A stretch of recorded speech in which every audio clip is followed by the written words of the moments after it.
This is Pick One, Pack One, everything you need to start your draft off right. I'm your host, Gavin McKay, and I'm here with my co-host, as always, Paul J. Camo. How you doing, Paul? Gavin, I'm doing great. I'm really excited for this episode. Yeah, today's our removal episode, and I'm really excited because Final Fantasy has a lot of removal. It's a very removal-heavy set. And it feels like the removal has a little bit more weight than some other sets that we've dealt with recently. And we'll kind of talk about that and the impact that it has on the format when we get there. Before we do, though, Gavin, we're going to queue up a recurring segment that we like to call flood insurance. Tell me, what is flood insurance, Gavin? Well, it is something you buy for your house in case it rains really hard. But in this context, it's actually something that ensures you have the right balance of lands and spells. Let's say later in the game, you hit a pocket of lands in your deck and you've drawn 3, 4, 5, 6 lands in a row. You still want to be able to impact the game and not just sit there, watching your opponent do things. So flood insurance allows you to either loot, rummage, surveil, set up your draws in a way that you're able to draw more relevant cards more quickly. Or it could also be something to do with your mana.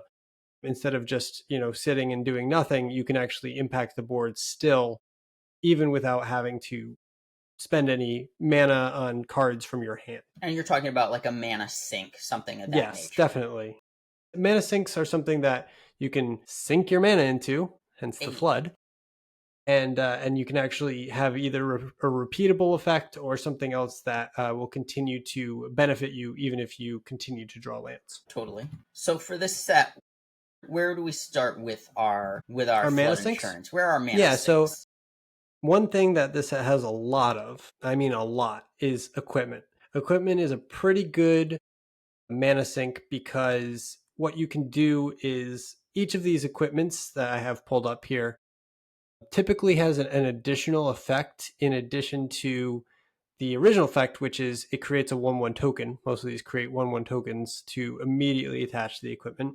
But once you're done creating that 1/1 token, you can move these equipments over and the effect follows it. So really there's a very, very good case to be made that, moving your thief's knife over to your flyer so that you can attack with it and draw a card, and then moving it back over to a ground defender, even though it's 4 to equip, and you do that twice, if you just have the mana lying around, that would be a perfectly good use of your turn because then it would draw you a card or at least make your opponent have to make a decision on that.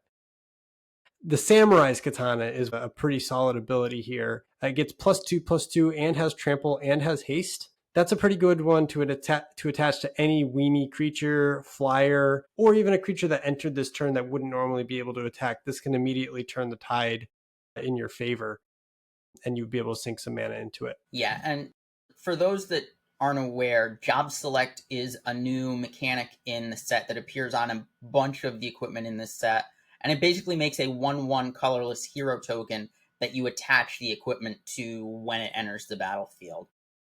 Yeah, so that's really awesome great. That it allows you to affect the board immediately, have a body on the board for your equipment, and then later on in the game you can move the equipment around to threats that are more relevant or build a threat that's more relevant.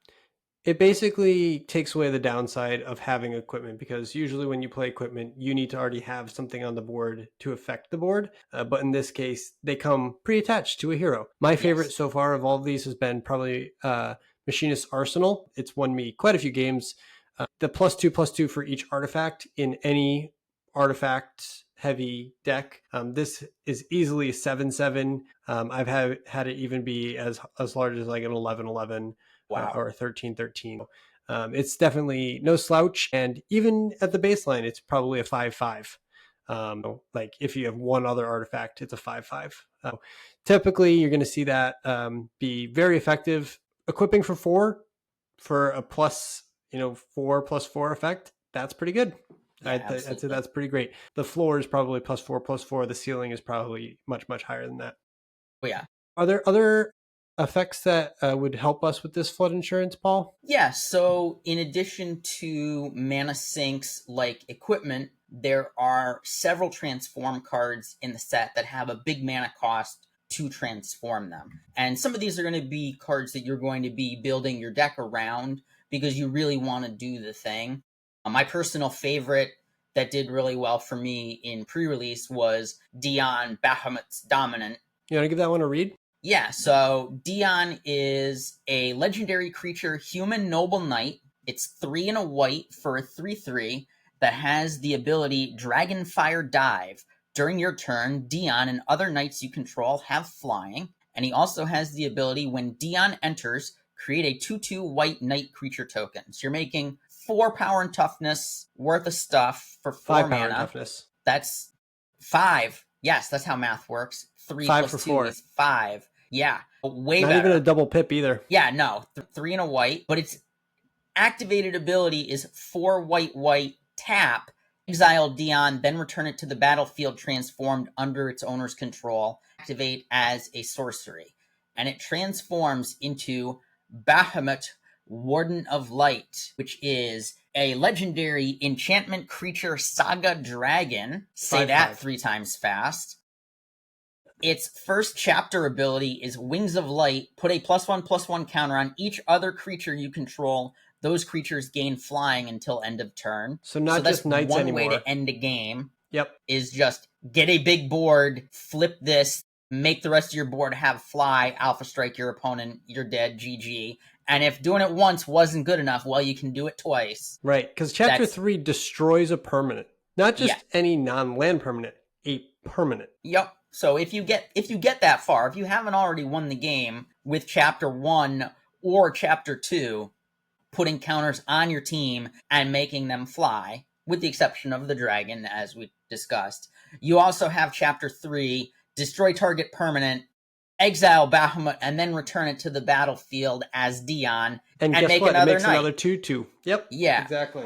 Busted card, probably one of the best rares in the entire set. I would absolutely slam dunk first pick this card. But we're talking about it in terms of flood insurance. This is some pretty good flood insurance. I think this is the top level premium chef's kiss flood insurance. Yeah, this is a mana sink that's going to help you win the game. You get to 6 mana, try and win the game with it. There's other things. Go ahead. Well, I was going to say most of these activated abilities will, in one way or another, dramatically impact the game, either by giving you a much bigger creature, insane enters or leaves ability. I mean, Kefka, it's 8 mana to flip it. If you're paying 8 mana for anything, it's probably going to win you the game. You know, Kefka, if you flip it, says whenever an opponent loses life during your turn, you draw that many cards. Insano. Just Which is really, sweet. really good. Just don't accidentally mill yourself out. Yeah, sure. And then Clive, Ifrit's Dominant draws you cards when it enters and then can fight other creatures, but it's also a 9/9. You know, I mean, like, there's just all of these activated abilities. I mean, my favorite definitely is Dion, but a close second would probably be like Joshua, Phoenix's Dominant, which is deals 2 damage to each opponent, but it's got lifelink, so you know you gain that 2 back as well. I mean, like, there's just all these activated abilities here. I mean, even lands have activated abilities. Yeah. Bolam Garden Seed Academy. But that turns into a 5/4 flyer that draws you cards. Yeah, love it. We've been talking about rares and mythics so far, Gavin, though. We have a couple of uncommons that are also worth talking about, you know? Absolutely. Oh, there's Garland, there's Crystal Fragments. Right. There's those. So those are worth having on the radar also. There's Crystal Fragments is pretty disgusting. It's another one of those kind of win the game cards. It prevents all damage that would be dealt to creatures you control this turn. Chapter 3 taps all creatures your opponents control. It's also a 4/3 flyer. So, you know, just even flipping it to get another creature on the board that it wasn't before. I mean, this was an equipment before. This one, Venat, Heart of... I'm going to butcher these names. Venat, Heart of Hydelian.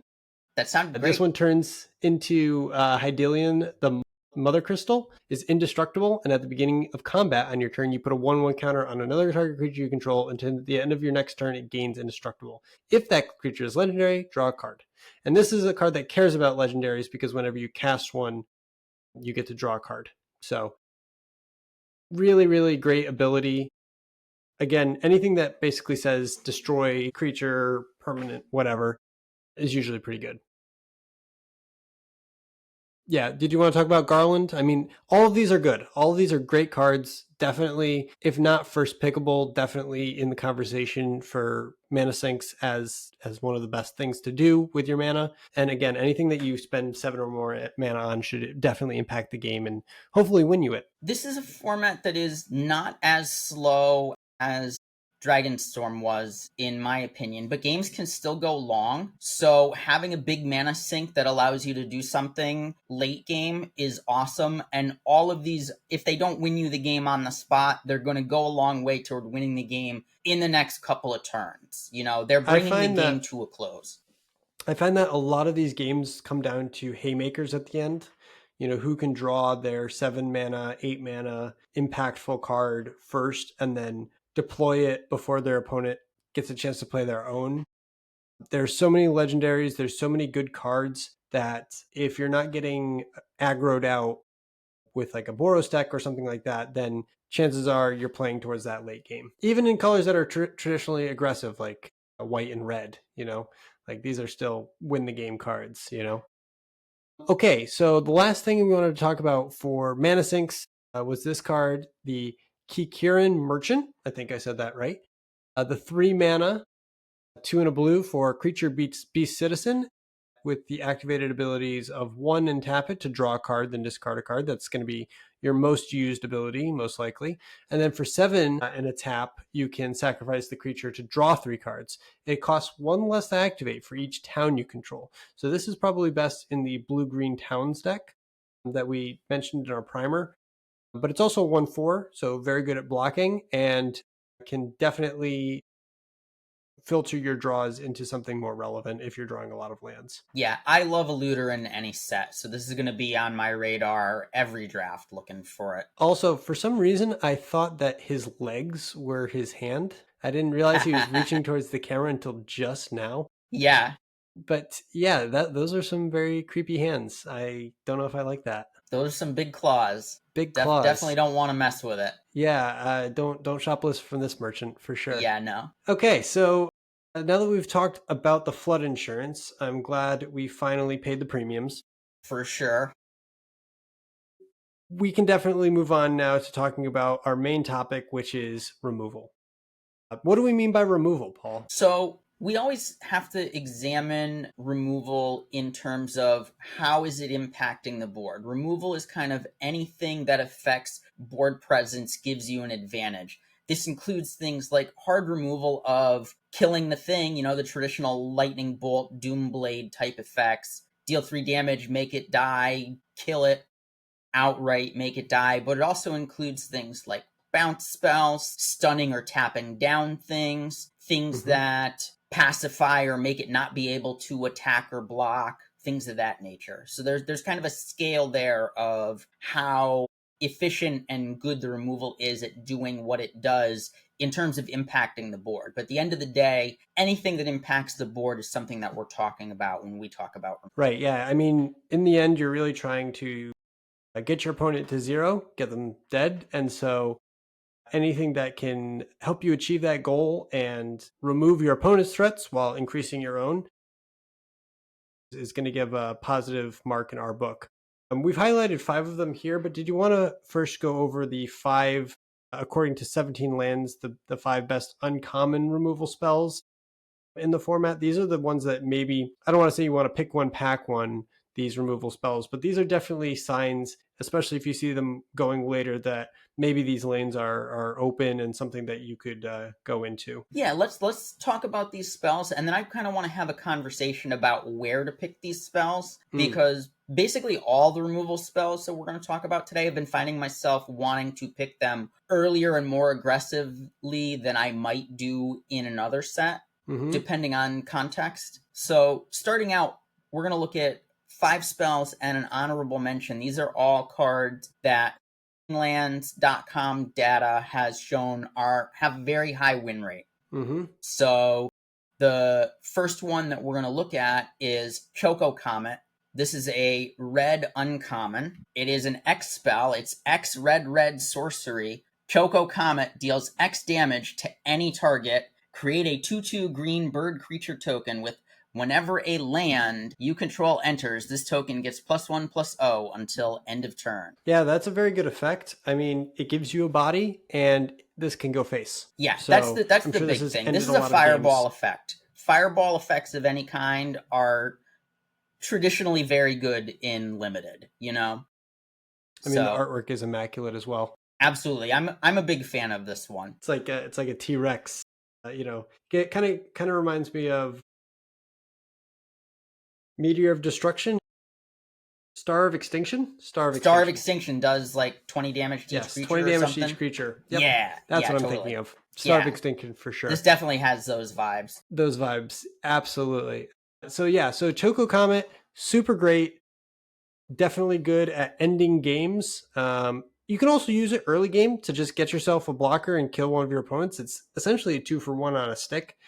You know, if you wanted to just beat down and get your bird out early, it's very good for that. It's also pretty good to flash back with other cards that can get cards out of graveyards that maybe we'll talk about later. This is I can see why this is maybe the number one red removal spell at the uncommon slot, and red has a lot of these good effects. So the next thing we wanted to talk about was Cloud of Darkness.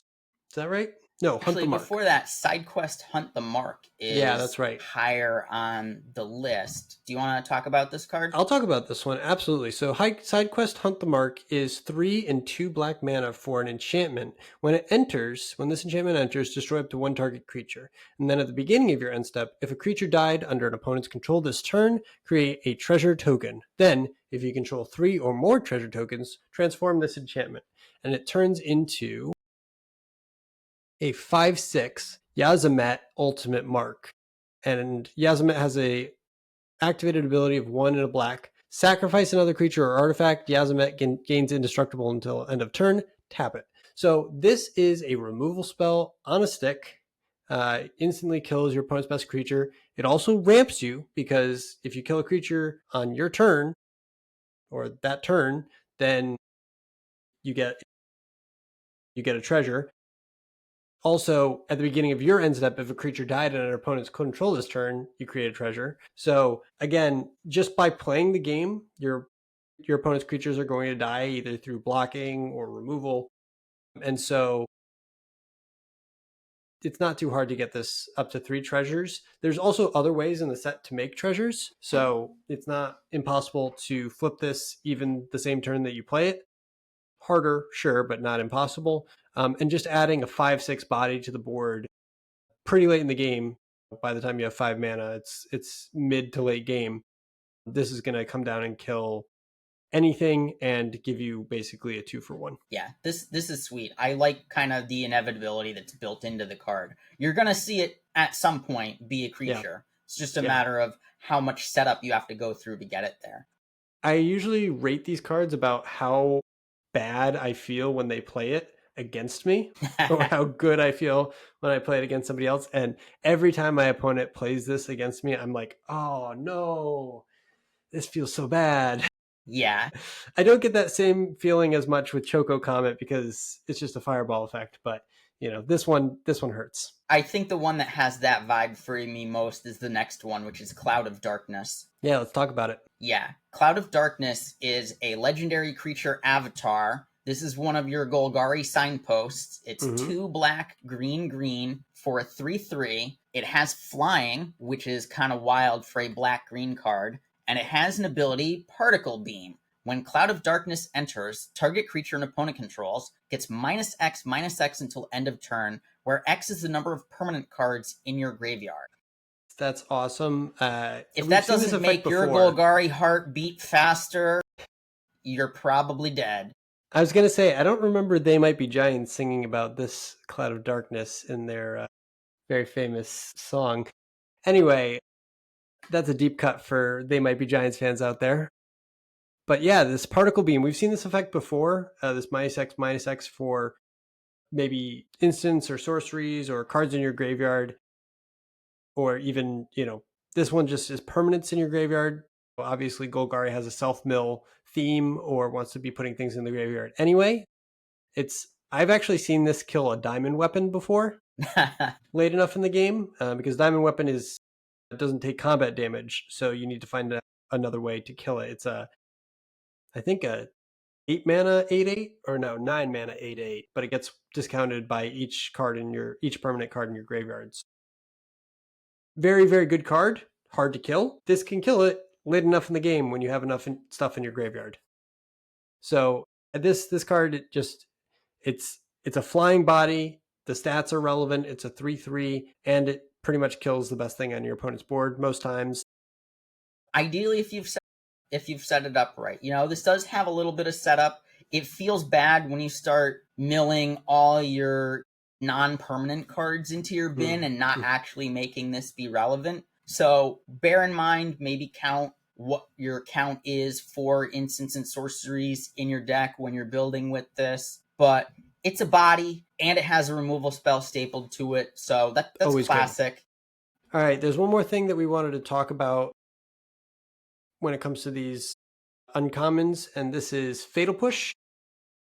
The reason that this is in this set, I'm actually going to show the one that's from all the prints here. Wow, they've really printed a lot of different Fatal Pushes, huh? Yep. It's a great card.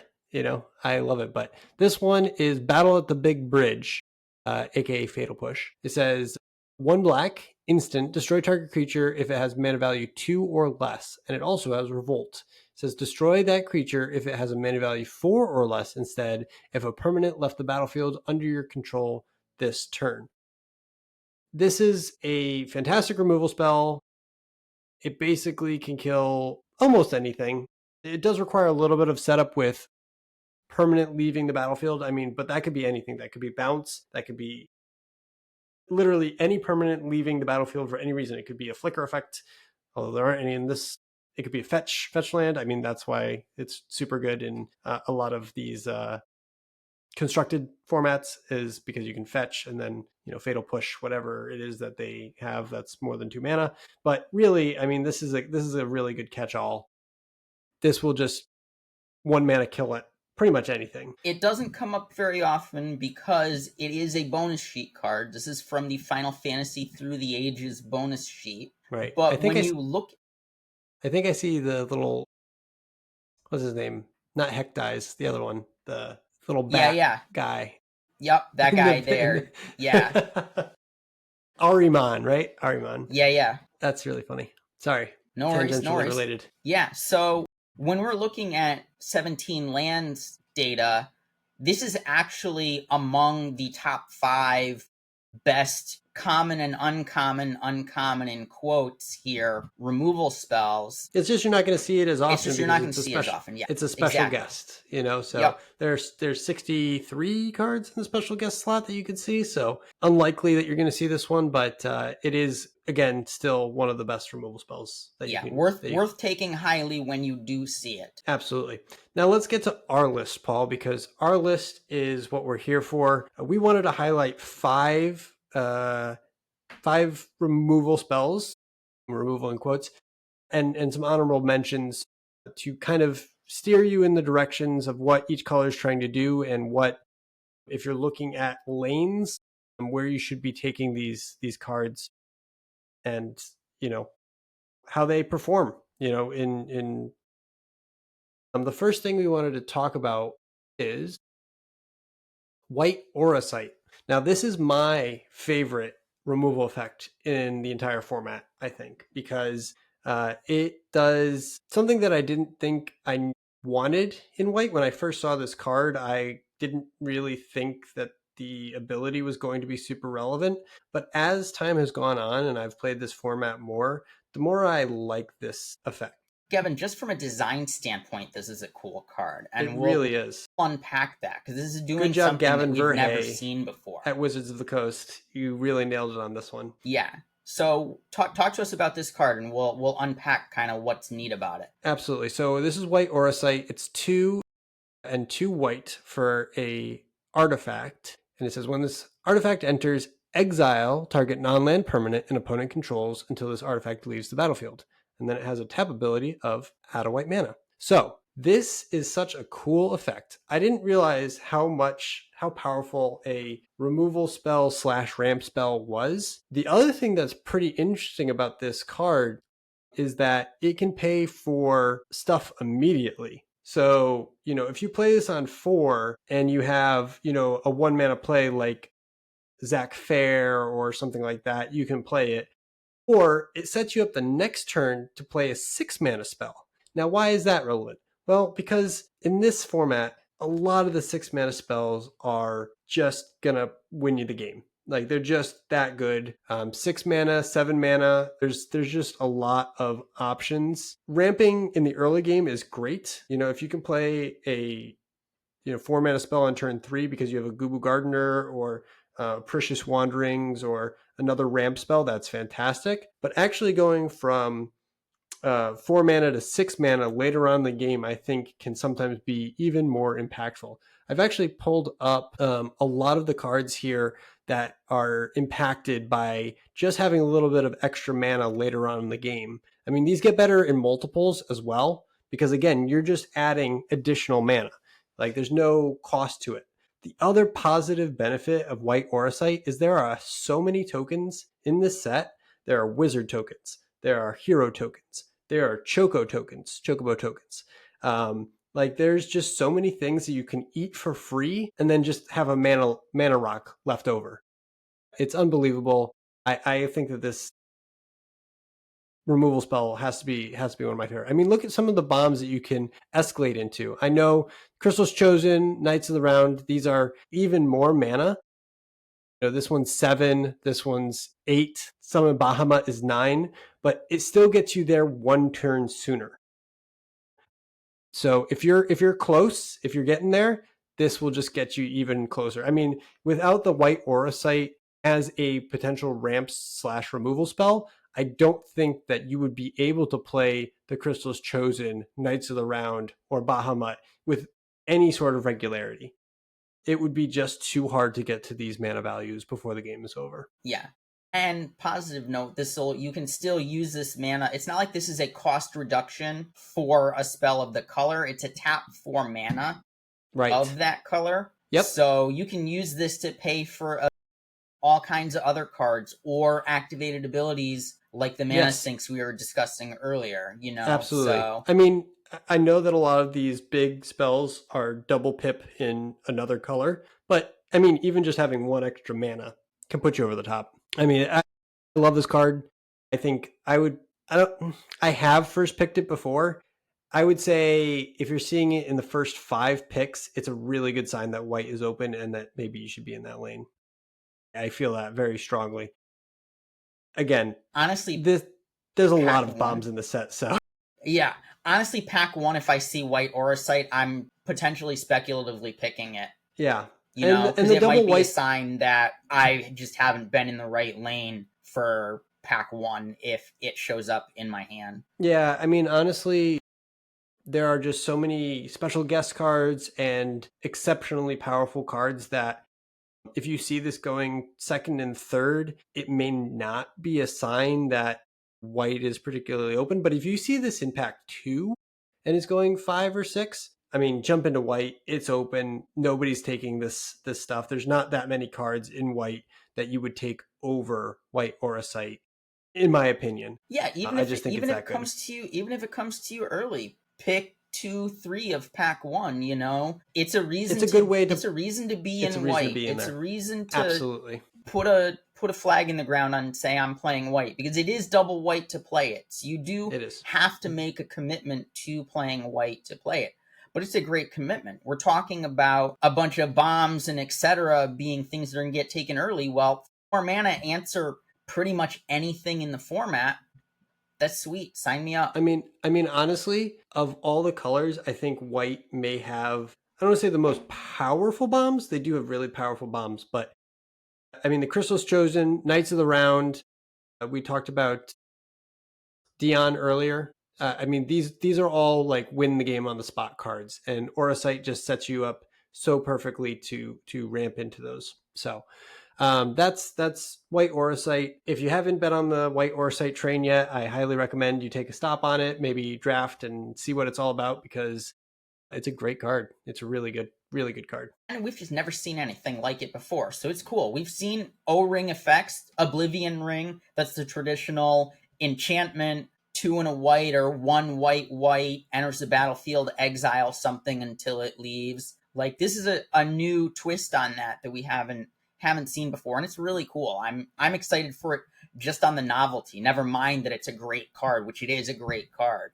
You know, the Yeah, I novelty mean, of it never having been done before is really cool to me also. the fact that Wizards is still designing cards to this day that, hasn't been done before and changes the game in a unique, different, and fun way Yeah, is very really cool. very cool. Very cool. All right. You want to talk about the next one, Paul? Yeah, so in blue, we have Ice Magic. Ice Yes, Magic not a isn't, traditional removal spell. it Kind of. is a soft removal spell. It is a bounce spell. It is 1 in a blue for an instant, and it's tiered. It has Blizzard 0, return target creature to its owner's hand. Blizzara 2, target creature's owner puts it on their choice of the top or bottom of their library. Or Blizzaga, 5 in a blue No, no, additional. no. You got to say it right. Blizzaga. Blizzaga! I mean, if Target you're creature's owner Blizzagaing shuffles it somebody, into their library. if you're Blizzagaing somebody, you got to say it like Blizzaga. Blizzaga! Yeah. Yeah, Almost this like is a sweet card. Bazinga. But Almost. yeah, this is cool because I like all the tiered cards because they're interesting. They're pseudo kicker. You're just have a bunch of different options that you can choose to pay to get the bigger, better effect that you might want. You can Yeah. also target your own things when you're doing this on the cheap. So if your opponent is playing a removal spell to kill one of your key things, you can pay the discount cost of the 1 in a blue, return it to your hand and save it to redeploy it later. Or if it has a cool enters the battlefield effect that you just want to do again, play it, get it back, do the cool thing, and just keep going. Yeah, one of the coolest things I've seen somebody do with it is play Ice Magic or play Quistis. I'll pull that card up. Quistis is the Snapcaster Mage of the set. So Quistis Treep or Trep, again, Final Fantasy names. I'm sorry. Please don't, dox me or anything. Quistis Trep, legendary creature, human wizard. It's a 2/2 for 2 and a blue, and it has blue magic. When Quistis Trep enters, you may cast a target instant or sorcery card from a graveyard, and mana of any type may be spent to cast that spell. If that spell will be put in a graveyard, exile it instead. So this is Snapcaster Mage, but just for both graveyards. And this is a fantastic card to pick up with your Ice Magic, especially if it's getting targeted for removal. Or later in the game when you have like 10 mana, again, mana sinks, you pick this up and you cast the best removal spell in the game that has been played so far, or you By either play player. by either player, or you play a card that's going to pull you ahead in advantage.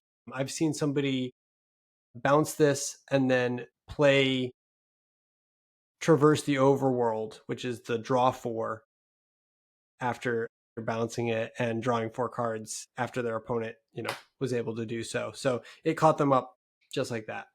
Pretty amazing. Yeah, this is cool. This card is so versatile, and I really like it. And it's probably one of my favorite blue uncommons. Back to Ice Magic. Yeah, What else so does this card do? I mean, honestly, the Tuck effect is also very good. It yeah, also triggers your either 4 yeah. power spell matters cards. And I've also seen this happen. There's the octopus, the scheming octopus. If you cast a spell with that is 8 mana or greater, you put 8/1/1 counters on it. Ooh, This is one of the only cards that can trigger that ability, just so that you're aware. So I like this card quite a bit. I've played it a lot. I think that also, again, because there's tokens, the bounce effect is also killing a lot tokens. better. Sweet. Killing tokens is great. So at worst, a kill a creature because of the tokens, and at its best, it completely blows your opponent out and wastes a lot of their resources. Yeah, instant speed, doing instant speed nonsense is always good. The Moogle down here is not having a good time. All right, let's talk about the next one. Yep. You want to talk about this one? This one is, well, Yeah, so I think everybody's talking about it. It's a bit overkill, when you're isn't going it? to talk about this card, you got to do your best Lemmy from Motorhead impression. Kill! Overkill! Overkill is 2 and a black for an instant. Target creature gets -0, minus 9,999 until end of turn. The reverse Cactuar. Yes, this Jumbo is gonna kill anything in the format. It's gonna kill indestructible creatures even. I think it's going to kill anything in the Magic universe, really. Yeah, it's gonna do the job. It's also important to note that this is essentially our murder of the set, 3 mana kill a thing, and it only has 1 black pip, so you can very reasonably splash this card. Absolutely. It's uncommon versus common, so maybe you're going to be more inclined to pick this even earlier than you might, whereas some other formats, the 3 mana kill a thing might not necessarily be something you pick that highly. Here, just because you're going to see them less often, maybe you're more inclined to pick this earlier. I think that this card is ridiculous in the best way. It's just a absurd stat line. Again, once you start getting into the thousands, that's Yu-Gi-Oh territory, right? Obviously, it's a little bit cheeky because, again, nothing is ever going to have 9,999 toughness to kill. But honestly, just as a blanket removal spell that can kill literally anything, indestructible, gets around that. It's one of those cards that I think we're going to see play in a lot of, if not a lot of formats, a lot of commander games and things for a long time because, like I said, it just kills everything. Anything. It kills anything. And to have a card like that for not 2 black pips is actually really significant. So yeah, definitely. I like this card. I think this card is fine. Is it my favorite removal spell? No, I think it's a bit overkill, but that's just me. That's just me. You want to move on to the next one, the red spell? Yeah, so for red, let's talk about Suplex. Yeah. Memes aside, all meming aside, this is an abrade effect. We've seen this printed countless times. Mm-hmm. So it's 1 in a red for a sorcery this time, not an instant, but it does have some upside. So it's choose 1. Suplex deals 3 damage to target creature. If that creature would die this turn, exile it instead, or exile target artifact. So no fill in your graveyard, Golgari Mage. Yeah. We're not helping you out here. We're taking that thing and making it go bye-bye. Yeah. There are a lot of relevant artifacts in this set. For example, the White Aura Site. I think there's a case to be made that this is even better as a exile target artifact removal spell than as a deal 3 damage spell.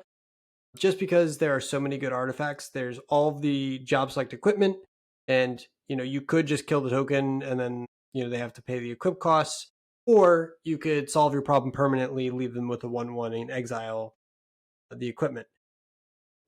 It just gives you so many options, both early game and late game, and the exile clause is super relevant because a lot of the best archetypes, Golgari is a very good archetype, Selesnya is a very good archetype. They rely on their graveyard to recur a lot of stuff. I mean, even in blue, there's recursive effects, and blue has a lot of artifacts as well. So we just talked about 2 of them. I mean, those recur instants and sorceries, not artifacts, but the point remains the exile clause is relevant, if not from a tactical standpoint, but from a logistical standpoint in denying your opponent's resources later in the game. Yeah, the exile clause, I think, in this format is worth the price of it being sorcery speed versus instant speed. To be honest with you, oftentimes I was using a braid at sorcery speed anyway, just because I didn't want it to get countered.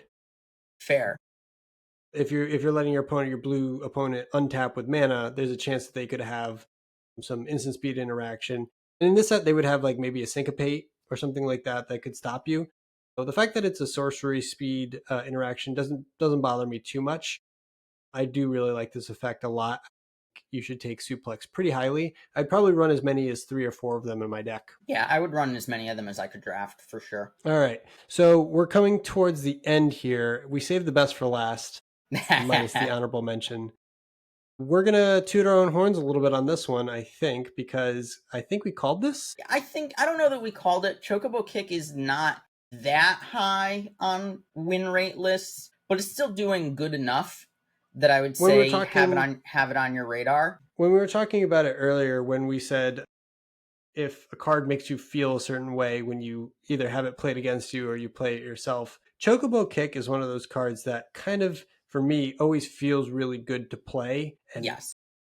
detest when it's played against me, just because you know that the person that you're playing against is playing some sort of landfall synergy. And so this is going to re-trigger those landfall effects with the kicker. The fact that the kicker is essentially free to double your damage is Yeah.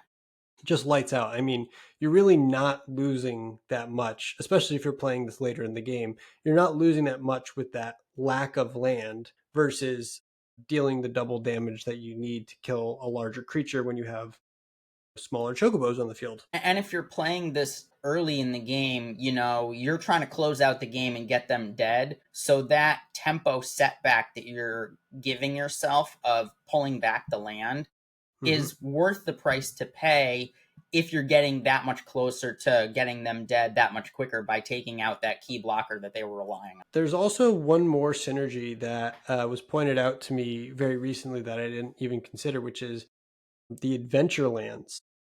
Those are lands that can be bounced for additional value. And in fact, the green land, I think it's called Zarkland. Zarklands? I think it's called Zarkland. Zarkland? It is called, yeah, Zanarkland, Ancient Metropolis. This is one that if you bounce it after you've played the Lasting Faith sorcery adventure to create a 1/1 colorless hero creature token, put a 1/1 counter on it for each land you control. I mean, these two things go hand in hand.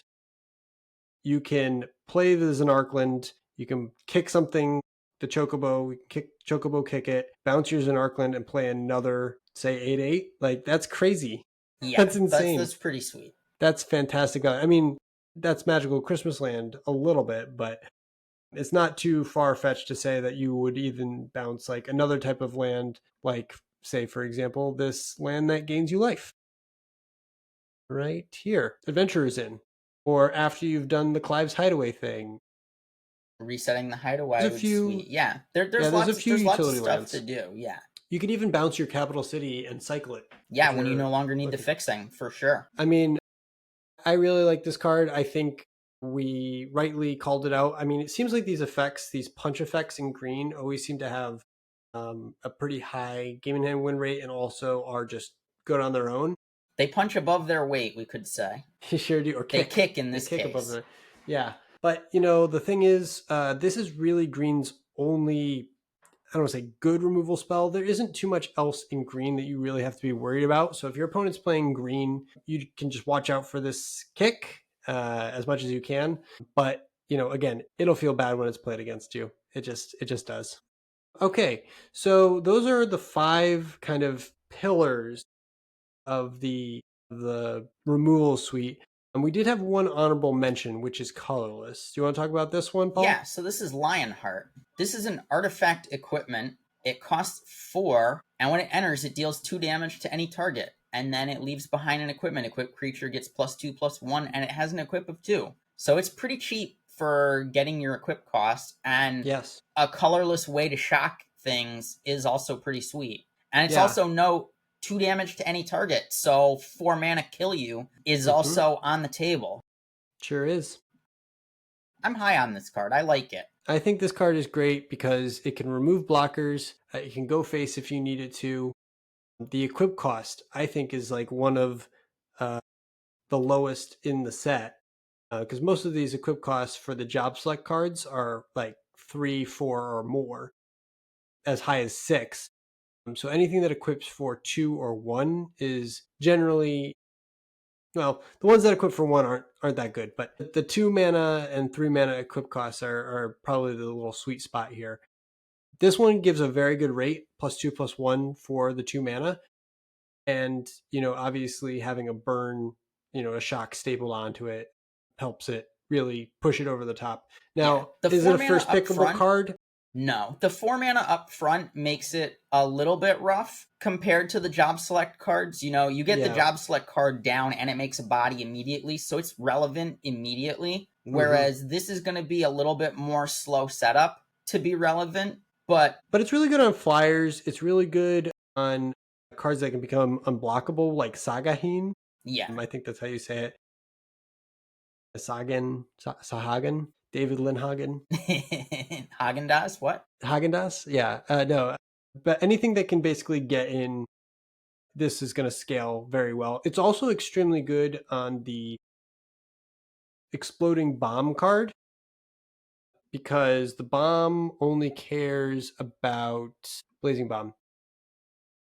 Creature elemental, whenever you cast a non-creature spell, if at least 4 mana was spent to cast it, put a 1/1 counter on this creature, and then you can blow it up to sacrifice the creature. It deals damage equal to its power to target creature, activate only as a sorcery. So if you play the Lionheart and then next turn you equip this, it's going to be at least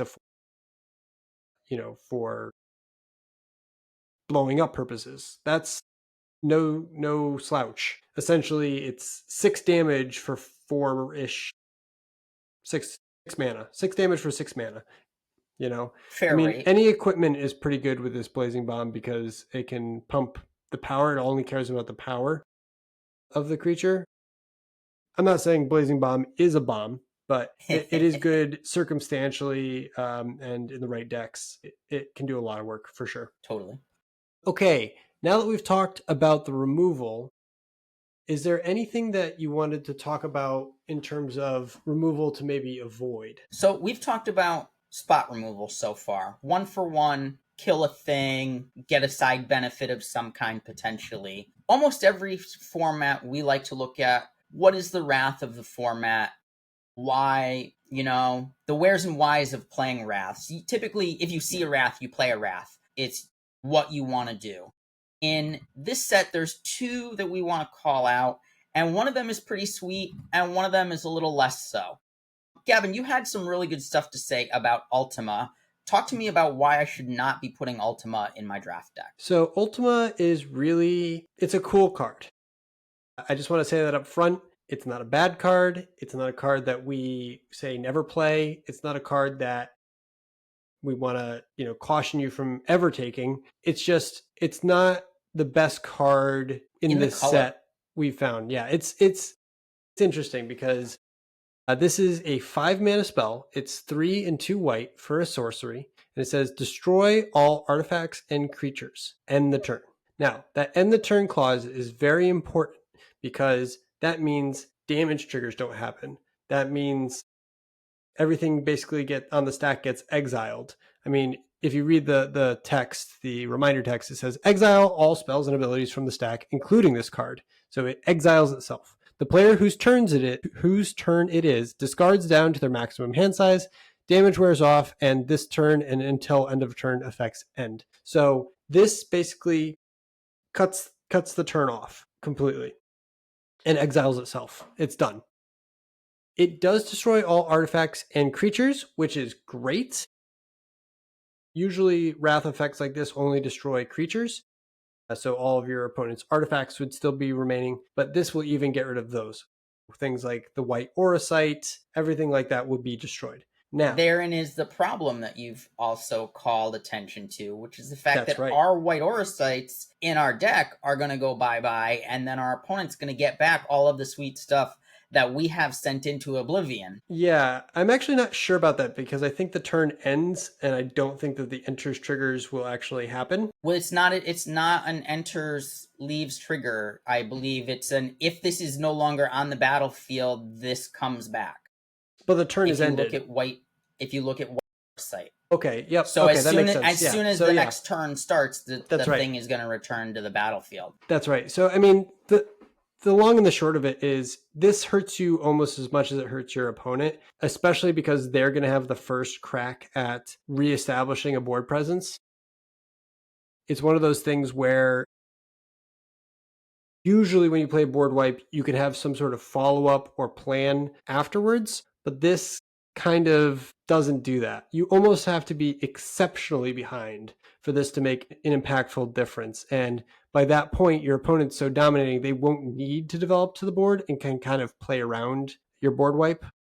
So it's almost telegraphed in how you have to play it. It's very slow in how you have to approach it. It Arguably doesn't give all you, board wipes do telegraph themselves, but I think the big thing that you're getting at, Gavin, is this is going to set you back so far to play it by getting rid of your own key things, like equipment, for example, that you might want to stick around after a wrath to give you some kind of advantage, that you just don't have any advantage. You know, and you most don't have wraths you're able time. to That's the biggest sculpt your thing. deck around them and Yeah. set up so that you're playing them for advantage, whereas this is so brutal essentially that there is no advantage, because Yeah. there is no May. It's not like a farewell where you're picking modes. It's destroy all of these things, destroy all artifacts and creatures. No ifs, ands, or buts. The only thing I could say would possibly be beneficial for this is it doesn't destroy enchantments. So I guess if you have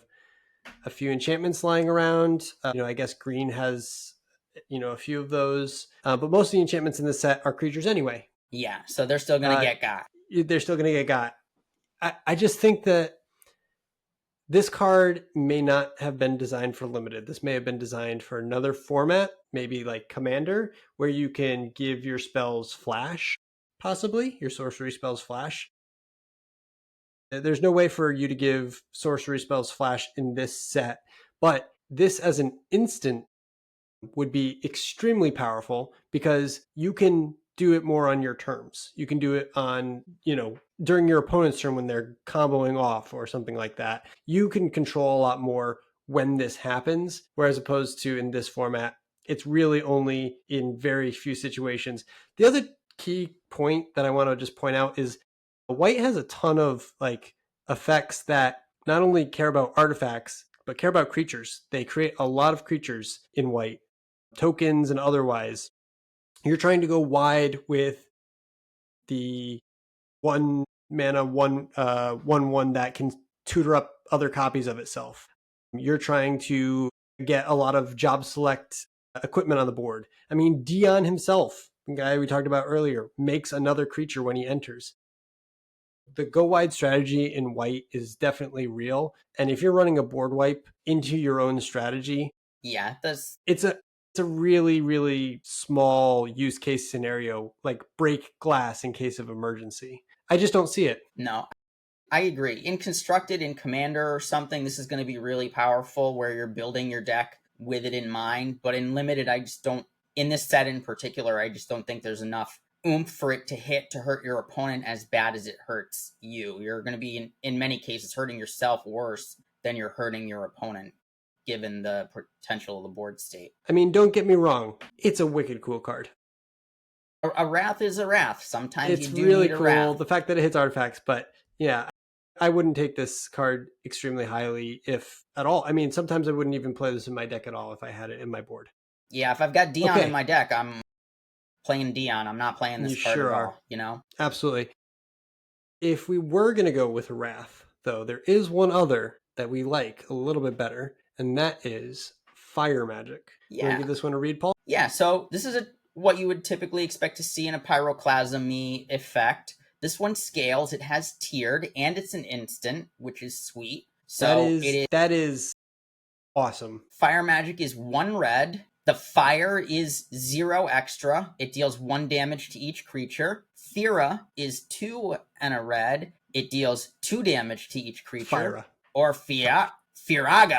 Firaga. Yeah. 5 in a red, so 6 mana total, deal 3 damage to each creature at instant speed.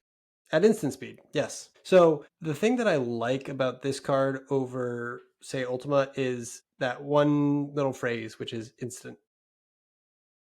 The fact that you can wipe all of your opponent's 2/2s by holding up 3 mana on your turn is, I think that's just worthy of being a good card. I mean, you're going to play this so that you always come out ahead because you control when you play this. you'll have the ability to maybe pump your creatures above the 2 damage threshold, or you can set up some blocks so that you can take down some larger creatures. Like let's say your opponent's attacking with a 3/3 and a 4/3, and you have 2/1/1s, 2 hero tokens back on defense. You can block each of those and essentially wipe your opponent's board, for 3 mana, just by making those good blocks. The fact that you can play this on your opponent's turn can lead to some very significant blowouts. Even the 6 mana ability to deal 3 damage to each creature, if you're very behind, you've drawn nothing but lands and everything is terrible, it's still going to eliminate a pretty good chunk of your opponent's board, if not all of your opponent's board. You can get pretty greedy with this card. And when I say greedy, I mean wait until the very last minute where your opponent has played every 2 toughness creature in their deck, essentially, Yeah, before you fire this off. Literally fire this off. You don't want to get too greedy. If you can get a 2-for-1, 3-for-1, or 4-for-1, go for it. yeah. Like, Take really, the card advantage where you can. Anything that's a take it two where you for can. one or better, fire it off when you can. It's also interesting to note that this is a great way to wipe out all of those little black 01 wizards that your opponent Mm-hmm. might be playing that they're not going to Yep. attack or block with because they're 01s that are going to be trying to ping you to death. This is a nice Absolutely. way to just take all those tokens and say bye bye for 1 mana. It's So really even if good you're in the not mirror. main decking this card, which I would Yeah. probably main deck a copy of this card potentially, it's a solid sideboard inclusion that you're going to bring in every match that's relevant 99 out of 100 times, you know? The other small caveat to this that I really like is that it's in red. And red is the color in this set that has a lot of rummage effects. So if you are ahead on board or you're looking for other action that's, not a board wipe, there are several cards that will allow you to pitch this and gain more cards. There's the GF Ifrit, which is the 3 mana saga that lets you rummage. There's also the 3 mana sorcery that lets you pitch a card and draw two. That has flashback for 4. There's a lot of ways that you can basically, if this is a dead card in your hand, red has a lot more ways of getting rid of it than white does. Yeah, you can turn it into other gas You really can turn it easily into if you other don't need gas it. if you don't need it. But I think that the fact that it's so versatile means that it would get the nod over Ultima in my deck pretty much any day. Well, that's what we have for today's episode. Yeah, that's removal from my perspective, but I'm curious what other people have to say. Like, what are the removal spells that are overperforming for you? What are you really liking? What are we missing? Are Yeah. we valuing some of these things too highly? Are we not valuing them high enough? I kind of think that removal in this format is something that I'm prioritizing a lot higher than I have in the past, just because being able to answer insano bombs is super important. So I'm taking those legendary bombs first, and I'm taking removal very close second, sometimes over those insane bombs, depending on what the removal is and what the bomb that I'm looking at is. The fact that a lot of this removal is at common or uncommon means that you're going to see a lot of it. So making sure that you can get enough. I've usually find that I'm not short of playables at the end of the day. I'm usually finding enough creatures and enough, instants and sorceries, but removal is one of those things where you need to have enough relative to what your deck is doing. So that way you can stay in the game early and you can also finish the game late. It's really going to be the hinge pin on whether your deck goes, 2-3 or 6-2, 6-3, 7-3, 7-2. 7 and 2. And, obviously the different archetypes that are out there, I don't think we've actually seen a particular archetype rise to the top yet, which is unusual for this point in time. Usually we know kind of what colors are bubbling to the surface with possibilities, but this is again another huge nod and much love to the game designers at Wizards. You guys knocked it out of the park. To have parity at this point in the Final Fantasy storyline, having been out for a few weeks and not really having a number one deck, it just shows that you guys designed a great set. Well, I think there's a number of things to hit on that point that we could attribute to that. I think it's one, the power of the bonus sheet. Mm-hmm. That's going to throw things out. The number of legendary cards that are insane bombs is going to skew things. So everybody is trying to do something powerful. Everyone's deck is going to be insanely powerful. There might eventually be a best archetype that will rise to the surface. But I feel like we're in a format right now, if we talk about our rock, paper, scissors, like we bring up, this feels like a format of all rocks, and there hasn't been a paper or a scissors that's been found yet because the rocks are all so good. Yeah. Like I said, I Good feel old like rock. Nothing beats rock. every time I'm playing, I'm slugging it out, with big spells and haymaker after haymaker, top decking insane pulls. I mean, if you look for explosive action, it almost feels like each game that I'm playing is like a Final Fantasy boss fight. It really does, because you think you've beaten the boss, you think you have him on the ropes, and they're at 1 health, and then all of a sudden a Sephiroth's intervention comes in, they gain some life, they kill your best creature, and all of a sudden you're staring down the barrel of, Sephiroth himself. It's a fun format. I really Definitely. enjoy it. I think they really captured the spirit of Final Fantasy, and I'm excited to play more. I can't wait to get back to our local game store and play some more in Paper Magic. And anything else you want to share with the people, Paul? I would say that's it. Gavin, where can we be found online? Oh, you can always find us at Pick One Pack One Pod on Spotify, YouTube, Instagram. We have Blue Blue Sky. Sky as well. Yep. Yep. Don't forget to like and follow if you're liking the content. Comment on what your favorite removal spell of the format is. And with that, I think we're going to move to the end step, past the turn. We will see you guys next time. Take it easy. Peace.